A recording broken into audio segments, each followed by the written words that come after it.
As we progress to the stage in this play, when Desdemona is called on to contend with a completely transfigured Othello, it seems to me to be a good place to pause a little and focus our attention on her character.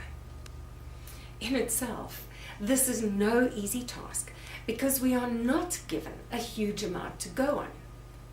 Desdemona is not assigned any soliloquies. There are some troublesome contradictions that we need to overcome, and the largest share of the dialogue is allocated to the male characters.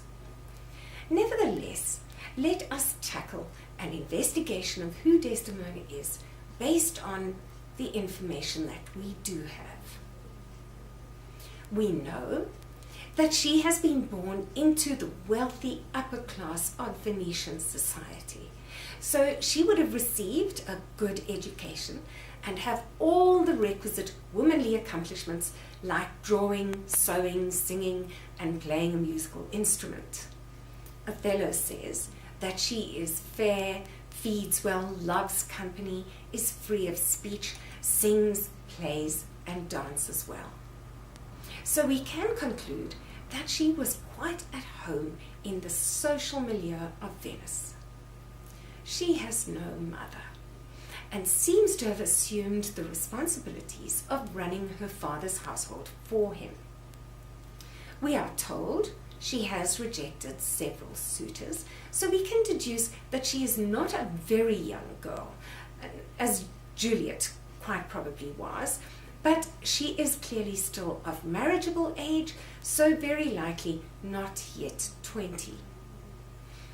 Then, one day, her path is crossed by an extraordinary man, fascinating and splendid, and unlike any of the curled darlings of Venice who have thus far failed to excite her interest. Destiny, it seems, has marked Desdemona for some tragedy, which is possibly why Shakespeare chose for her a name derived from the Greek meaning ill-fated or unfortunate. We first encounter a difficulty when it comes to understanding Desdemona's character in the apparent contradiction between Brabantio's idea of who his daughter is and the girl that we meet in the Duke's offices.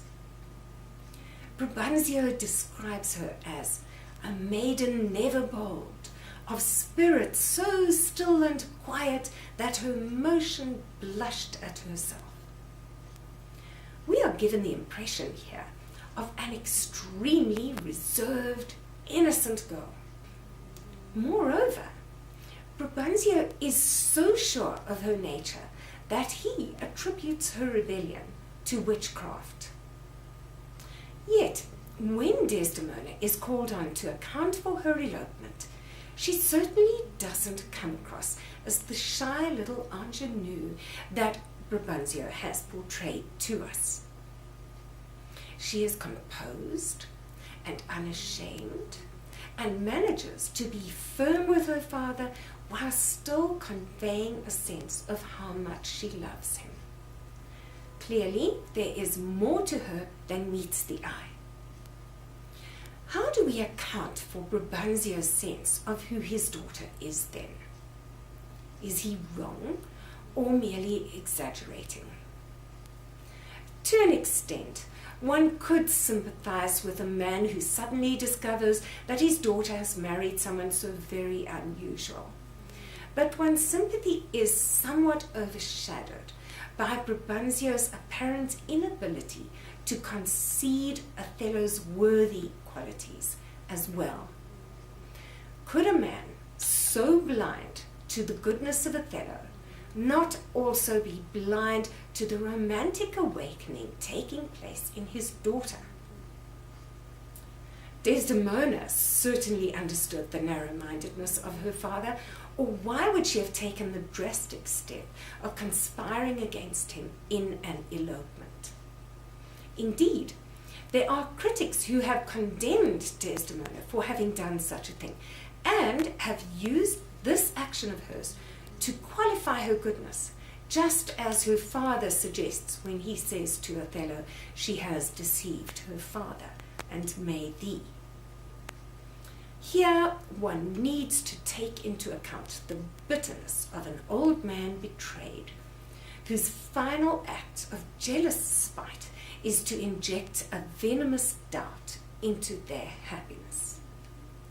We need to see Desdemona's choice of Othello as an intrinsic part of her goodness.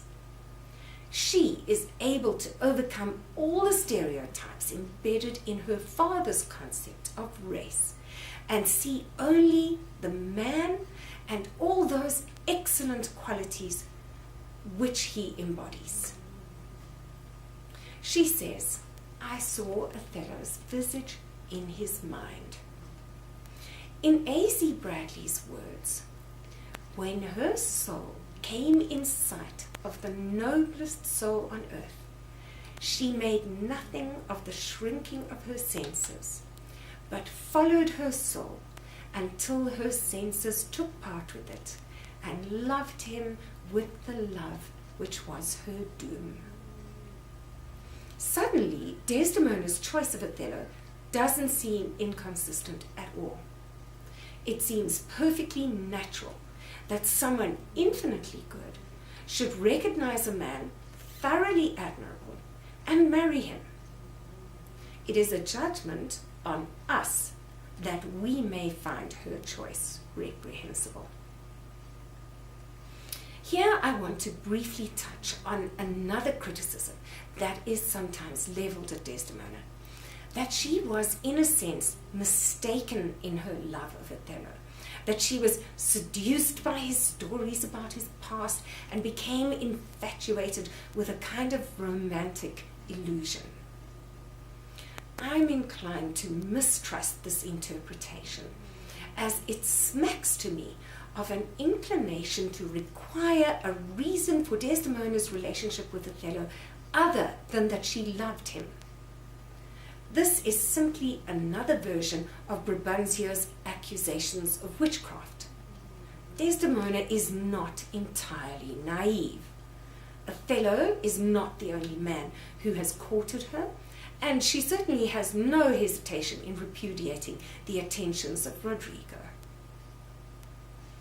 Beyond this, all of Desdemona's actions are absolutely consistent if we apply the basic premise that Desdemona is love. It is a warm and generous heart that offers to help a friend like Cassio. It is an innocent soul that fails to see the harm that her defense of Cassio is doing to her relationship with her husband. This conviction also assists us when it comes to reconciling Desdemona's passive reaction to an increasingly violent Othello. Part of our frustration with Desdemona, and the reason why quite often people fail to connect with her, is the fact that she never asserts herself, that the most she ever does is beg for her life.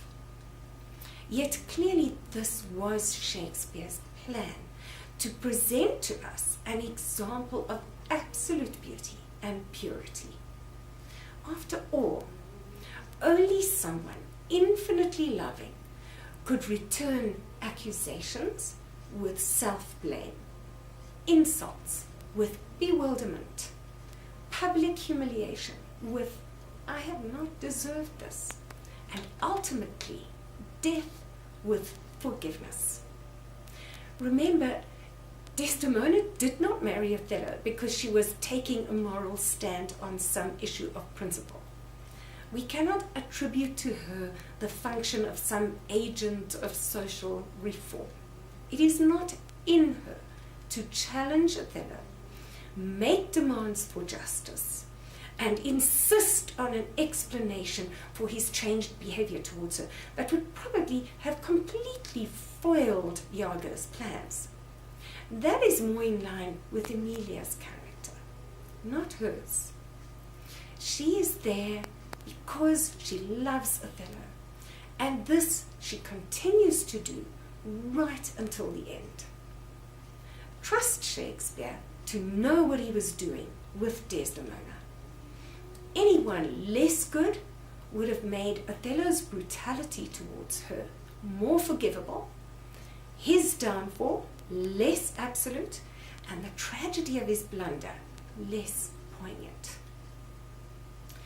Armed with this insight into Desdemona's character, I hope we can better appreciate her nature and understand her actions as we progress further in the studies of our play. So let's begin to tackle Act 4 with a close reading of Scene 1.